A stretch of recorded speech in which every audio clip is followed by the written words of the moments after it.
What if your greatest limitation isn't your circumstances, but the way you think about them? Welcome to Wisdom for Your Day. Today we are exploring Earl Nightingale, the man who taught millions how to think.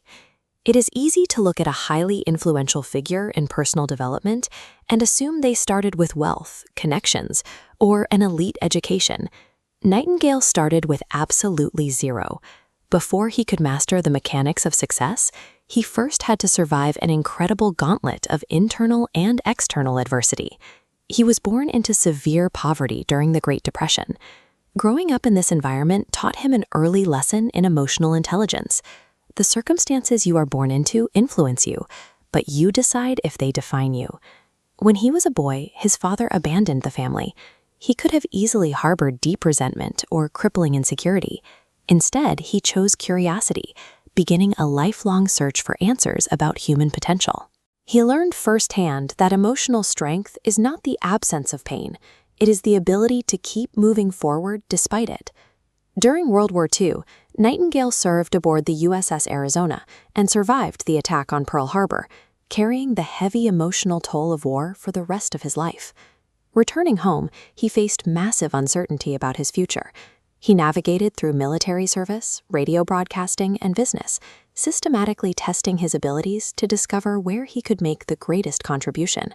Through all of it, he developed the emotional maturity to stop asking why bad things happened and start asking, what can I learn from this, and how can that knowledge help someone else?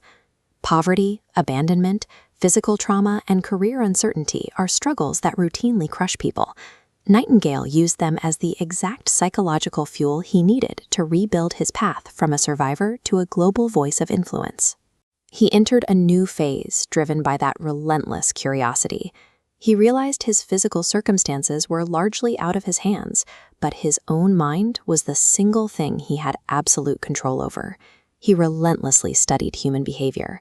Rather than waiting for a traditional school curriculum to hand him the answers, he spent countless hours in places like this, taking charge of his own lifelong learning. He built a rigorous, positive mindset. He developed a mechanical habit of catching himself saying, "I can't," and immediately replacing it with a new question. What do I need to learn to accomplish this? He treated mindset as a mechanical skill, a daily discipline of auditing his reactions to obstacles until his default thought patterns began to shift. Nightingale defined success as the progressive realization of a worthy ideal, centering his life's work on making his knowledge useful to others.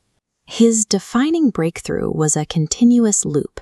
Internal thoughts trigger external actions, creating your new reality. Or, we become what we think about. He recorded this in 1956 as The Strangest Secret. It sold over 1 million copies, earning the first spoken word gold record. The million-copy success of the recording demonstrated a massive market hunger for these principles of self-mastery. His philosophy quickly entered an influence stage. His voice and ideas scaled globally, eventually reaching audiences across more than 1,000 radio stations in 12 different countries. He taught millions how to create a vision for their future. He insisted that direction must come before achievement, showing people how to turn vague dreams into specific objectives with hard deadlines. He demanded personal responsibility. He pushed listeners to communicate their ideas with total clarity and to stop asking who is responsible so they could start asking, what can I do? He defined leadership by the strength and autonomy of the people served, rather than the size of the leader's audience. Look at the limitations in your own life right now.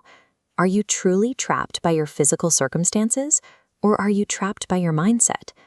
As Nightingale defined it, success is the progressive realization of a worthy ideal. Earl Nightingale didn't begin with wealth, influence, or a massive audience. He began with curiosity. He wanted to understand why some people succeeded while others didn't. His greatest discovery was that the direction of your life begins with the direction of your thoughts. This is Wisdom for Your Day. Remember to be yourself. Everyone else is taken.